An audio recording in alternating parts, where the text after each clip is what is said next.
Welcome back to On Texas Football. I'm Jeff Howe, joined by CJ Vogel. We're going to talk about Steve Sarkisian's last words before Texas hops on the plane and goes to Columbus to take on Ohio State. This edition of On Texas Football is brought to you by Hayes City Store. We'll tell you more about Hayes City Store here in just a little bit. But CJ, we just got off of the Zoom call with Sark. Every Thursday, Sark does a Zoom call post-practice to kind of give his final thoughts before the game. What were your biggest takeaways from that Zoom call?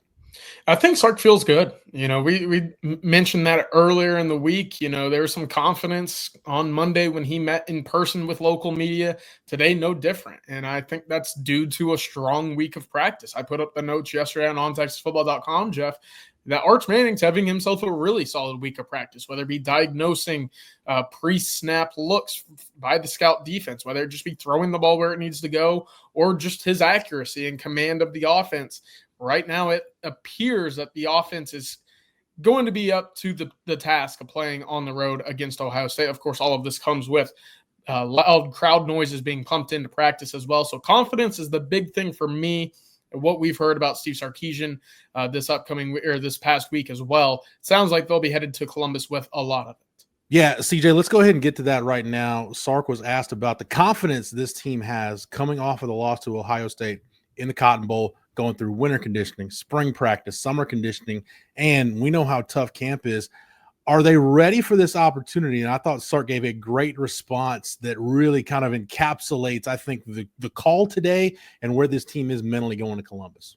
They have worked really hard, and I was so impressed with their temperament today at our Thursday practice, and just the energy, the speed in which we operated with, the communication, but yet there was a sense of confidence, which is a good thing as a coach. You want to see. You don't like getting close to the game and guys feeling uneasy. I think our guys feel confident in what we're doing.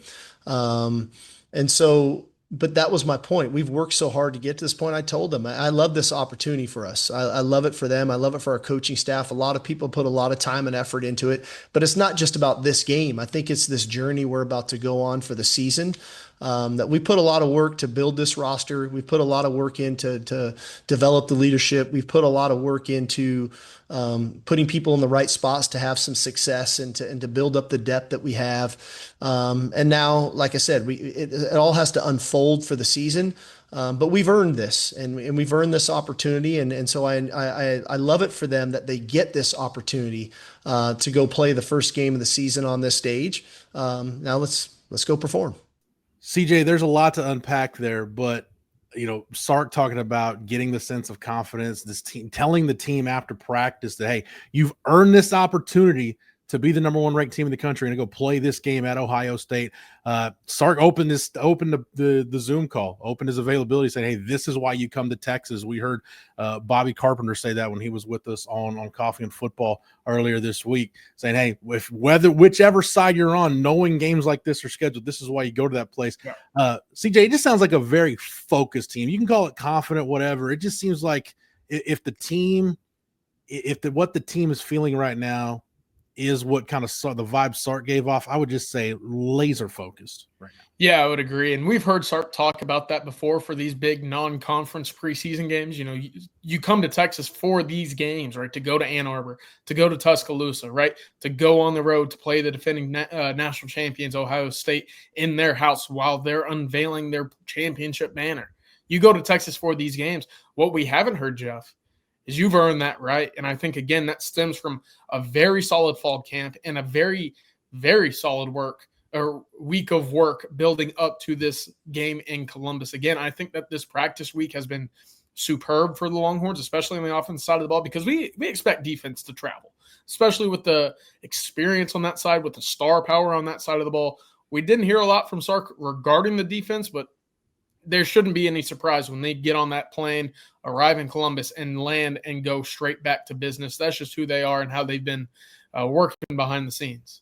No doubt. I think definitely more known commodities for Texas on defense. And not to say that Arch Manning is an unknown commodity. I think we all saw last year what Arch is capable of. We know where the ceiling is. But, again, making his first road start, going to the Horseshoe against the reigning national champions. Sark was asked about Arch.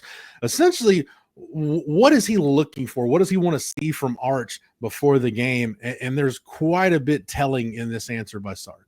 I think the biggest thing is him staying true to his routine. I know the things that he does when he arrives at the stadium, and the routes he throws when he first gets out there in warm-ups, to what he puts on, to how he goes through warm-ups, and then his demeanor, his body language. I think being true to himself is the best thing that he can do, and so that's what I anticipate him being.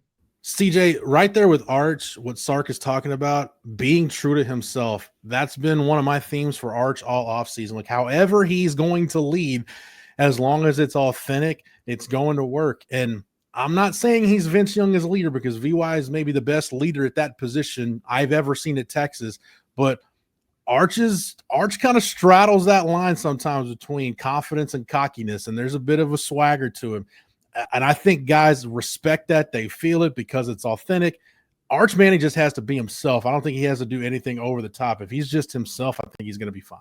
Yeah, it's going to come natural to him. This is what he's prepared for the last 2 years. Going back to seeing him at the Manning Passing Academy, seeing him at SEC Media Day, seeing him, kind of act the way he did through film in his days in high school. I think that he's been built and ready and prepared for this. Of course, we talk about the Manning name and what that means to be a quarterback who bears that name. Well, it comes with that confidence and that leadership ability, something that, again, being around Arch for a few years now, you start to see it trickle down, Jeff. So I think you're going to see a team play for its quarterback, and I think you're going to see a quarterback put its team on its back. And that's something that when you have the combination of the two, more times than not, it makes for a very, very competitive football team.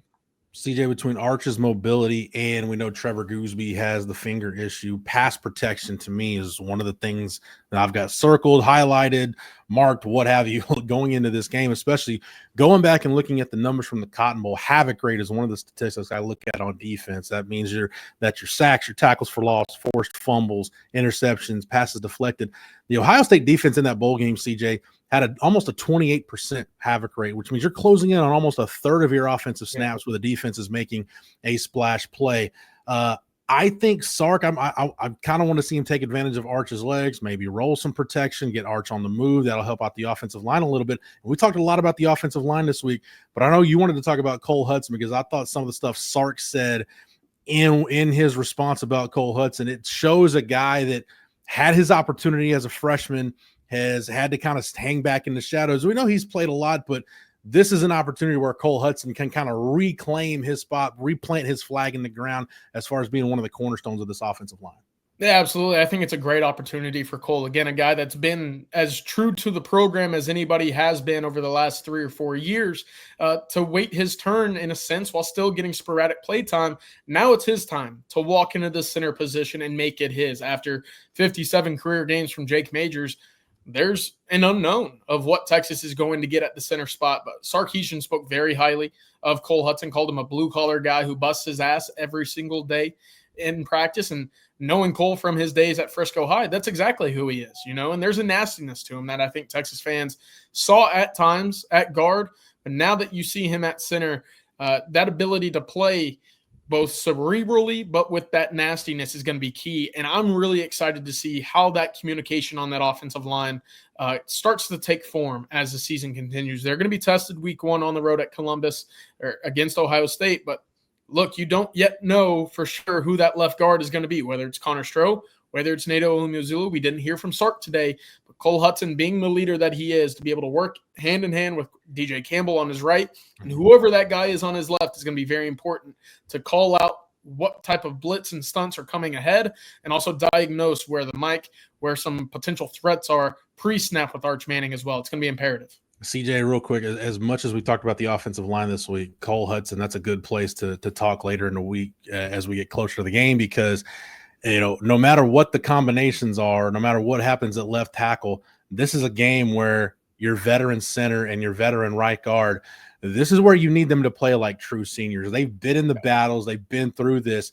And especially because I really think this is a game where Sark wants to see the Texas run game at some point kind of impose their will on Ohio State, really send a message, establish a good foundation for running the football, especially now that you've got CJ Baxter back in the backfield. And CJ, I really believe one of the easiest things for a line that's not used to playing together to do, man, just put your hand in the dirt, fire off, and try to knock somebody backwards. So I think Cole Hudson and DJ Campbell, this could be, I'm going to call it a legacy game because it is a season opener, but they can really get their senior season started off on the right foot on Saturday. And man, could they take some pressure off the shoulders of Arch Manning. If Texas is able to run the football with a CJ Baxter and his return, plus a 1,000-yard rusher with Trey Wisner, well, there's some multiplicity that perhaps you didn't have a year ago. You can get into two-back looks. You can get into an under-center look and create a downhill running style that, again, was completely absent a year ago for the Texas Longhorns, specifically in their biggest games.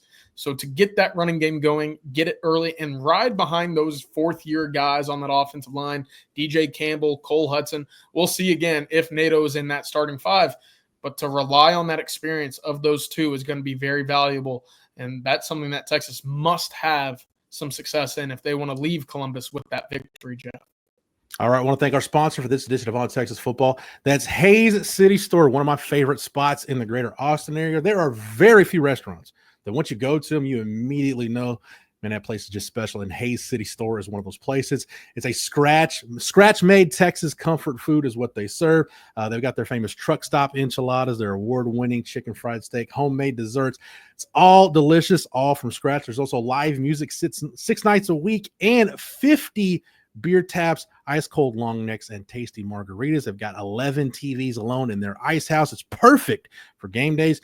And they even have brunch served 10 a.m. to 3 every Sunday. Hays City Store is dog friendly, and they have a tree net for kids. So join the folks out at Hays City Store. Bring your whole crew. For more information, check out the website at HaysCityStoreTX.com. Hays City Store, it's uniquely Texas. I will say, get the key lime pie and thank me later. CJ, any final thoughts from Sark Zoom call, which again, it's the last time we're going to hear from Sark in this kind of setting until after the game on Saturday? Yeah, I think things are aligning very positively for Texas going into this game. And look, I felt confident going into Tuscaloosa. I felt over the moon going to Ann Arbor. I'm not going to say I'm there yet going to Columbus. I'm probably at a 5 out of 10, Jeff, in terms of confidence. There's just a lot of unknowns on that offensive line. But to hear the way that Sark spoke about, one, the preparation for his entire team, and two, to hear about the week that Arch Manning had, maybe that bumps me up to a 6 or 7 by the time I get up to Columbus and walk into the Horseshoe. Altogether, if that's what you're hearing, is that your quarterback is leading the charge and had a great week of preparation leading up to one of the biggest games that we've ever seen to kick off a season, that's a great sign. So I'm excited for it, and I think all of college football will soon be watching Arch Manning saying, okay, that's who we were expecting him to be, one of the best quarterbacks in all of the country, and I think that starts this upcoming weekend in Columbus. All right, CJ, thank you for the knowledge and expertise as always. Thank you to Matthew behind the scenes for producing it. Thank you to Hays City Store for sponsoring it. Thank you to the entire On Texas Football staff. And if you're not a member over at ontexasfootball.com, I don't know what you're waiting for. Get over there right now. Sign up using the promo code OTFOG. That'll get you 1 year of access at ontexasfootball.com for $39.95. Come take the plunge with us. Talk football. We're talking everything going on the 40 acres. Again, the promo code is OTFOG. Use that when you sign up. That'll get you 1 year of access for $39.95. Make sure that you like this video and that you're subscribed to the On Texas Football YouTube channel. That way, whether it's here on the channel or on the site, before, during, and after the game on Saturday, you're getting the latest news, notes, nuggets, and analysis coming from the 40 acres from the On Texas Football staff. For CJ, for Matthew, for the On Texas Football staff, for Hays City Store, I'm Jeff Howe. Thank you so much for watching and listening. And until next time, hook 'em.